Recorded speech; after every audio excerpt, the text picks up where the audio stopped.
Welcome to my YouTube channel. आज मैं आपको क्लास 10 के लिए उर्दू ग्रामर पढ़ाऊंगी। तो ये वीडियो उर्दू कोर्स से सिलेबस के अकॉर्डिंग है।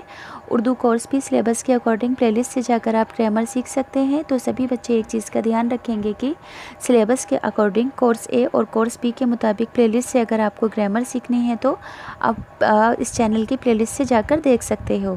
तो यहाँ पर मैं आपको सिलेबस के अकॉर्डिंग इसनाफ़ शायरी समझाऊँगी कि इसनाफ़ शायरी का मतलब क्या होता है।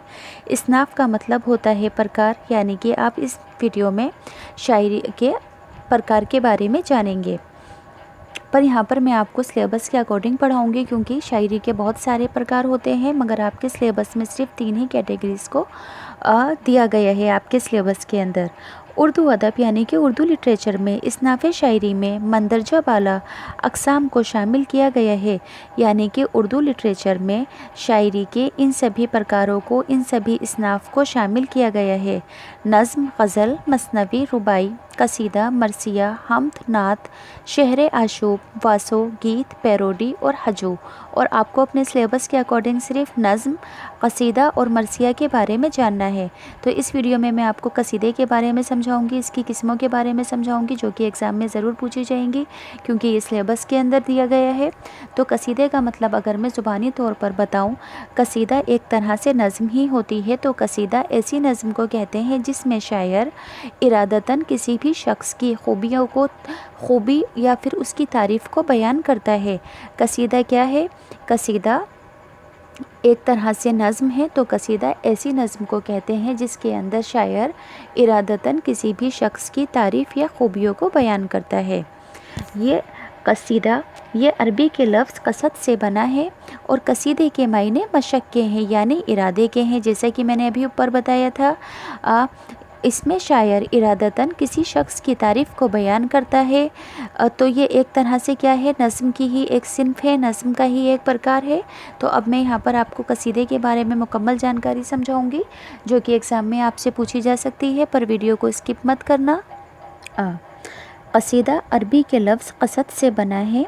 चूँकि शायर इरादे के साथ किसी ख़ास मौजू पर पूरी तवज्जो के साथ शार कहता है, यानी कि जैसे मैंने अभी बताया था, जो कि मैंने पेन से लिखा था वही बात यहाँ लिख देंगे कि कसीदा अरबी के लफ्ज़ कसद से बना है और कसद के मायने मशक के हैं, यानी इरादे के हैं। इसमें शायर इरादे के साथ किसी भी शख्स की तारीफ़ को या खूबी को बयान करता है। और उर्दू के अंदर तारीफ़ को मुधा कहते हैं। तो आप तारीफ़ की जगह मुधा लफ्ज़ का इस्तेमाल करेंगे, तारीफ़ की जगह मुधा लफ्ज़ का इस्तेमाल करेंगे।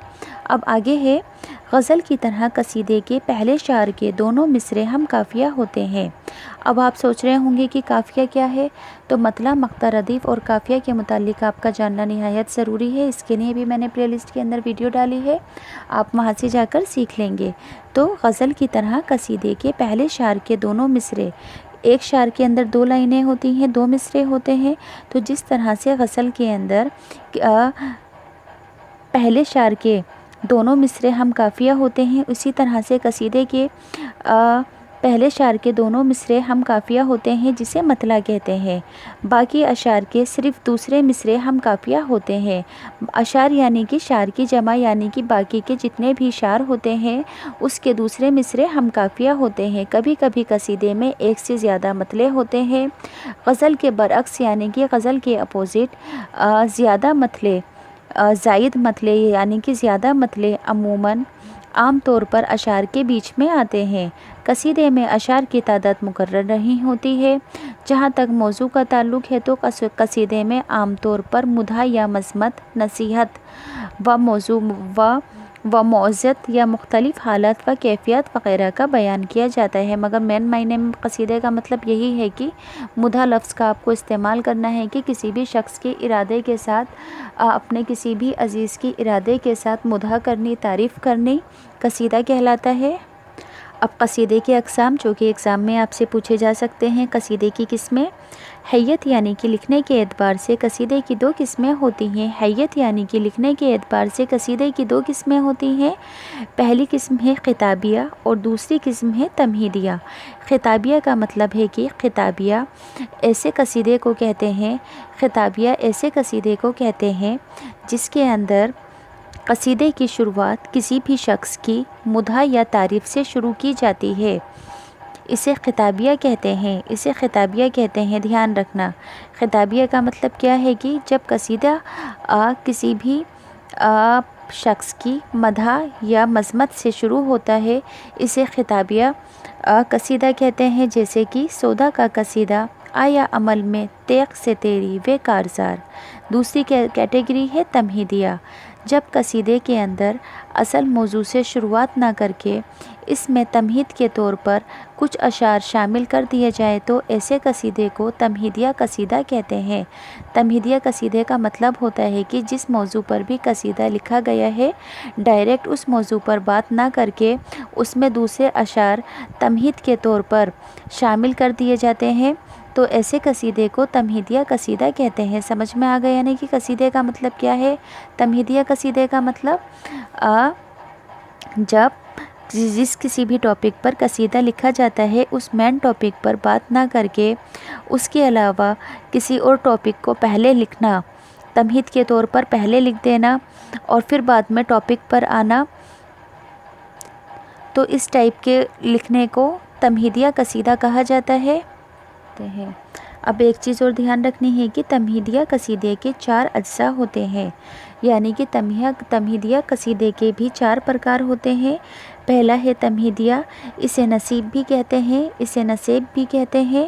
اصل موضوع یعنی کہ مدح یعنی کہ تعریف یا مذمت شروع کرنے سے پہلے شاعر کچھ اشعار بطور تمہید کہتا ہے تو ان اشعار میں بہادری، شراب و شباب، حسن و عشق، پند و نصیحت، فلسفہ، حکومت کے مضامین نظم کیے جاتے ہیں۔ دھیان رکھنا کہ نصیب یا تمہیدیہ قصیدہ کون سے قصیدے ہوتے ہیں؟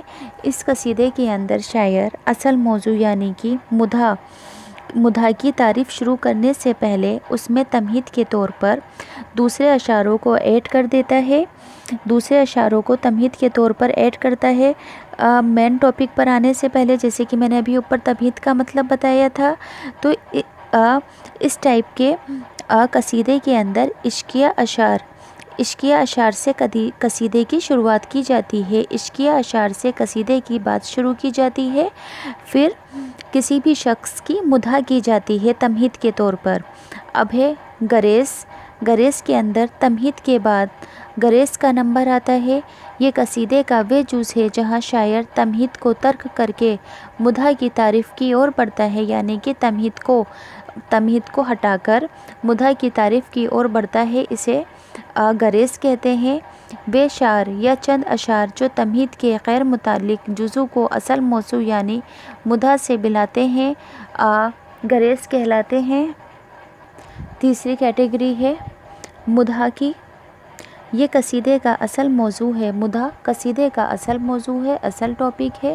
مدح میں عام طور پر ممدوح یعنی کہ جس کسی بھی شخص پر قصیدہ لکھا جا رہا ہے اس کی تعریف، علم، عقل، عدل، انصاف، دلیری کے بارے میں تعریف کی جاتی ہے، حیرت انگیز مطلب بہت اچھی طریقے سے بیان کی جاتی ہے، جیسے کہ ضمناً گھوڑے اور تلوار وغیرہ کی تعریف میں بھی اشعار کہے جاتے ہیں۔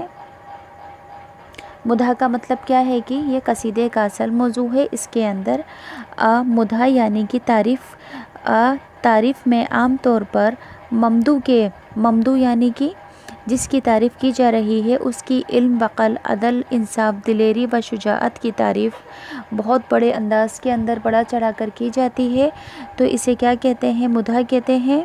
نیکسٹ ہے مقطع یا خاتمہ بر دعا، تو یہ قصیدے کا آخری جز ہے، اس میں شاعر مدح کی سلامتی اور عمر درازی کے لیے دعا کرتا ہے۔ کبھی کبھی ہیلے سے مدحو سے انعام و اکرام اور لطائف و عنایت کے طالب بھی ہوتے ہیں، اس لیے کچھ حضرات قصیدے کے اس آخری جز کو حسن طلب یا مدعا کا نام بھی دیتے ہیں۔ بس اتنی بات دھیان رکھنا کہ یہ قصیدے کا لاسٹ کا پوائنٹ ہے جس کے اندر مدعو کے لیے دعا کی جاتی ہے اس کی سلامتی کے لیے۔ تو اگر آپ کو اب یہ ویڈیو آپ کے لیے یوزفل لگی ہے تو پلیز چینل سبسکرائب کر دو اور ویڈیو کو لائک کر دو۔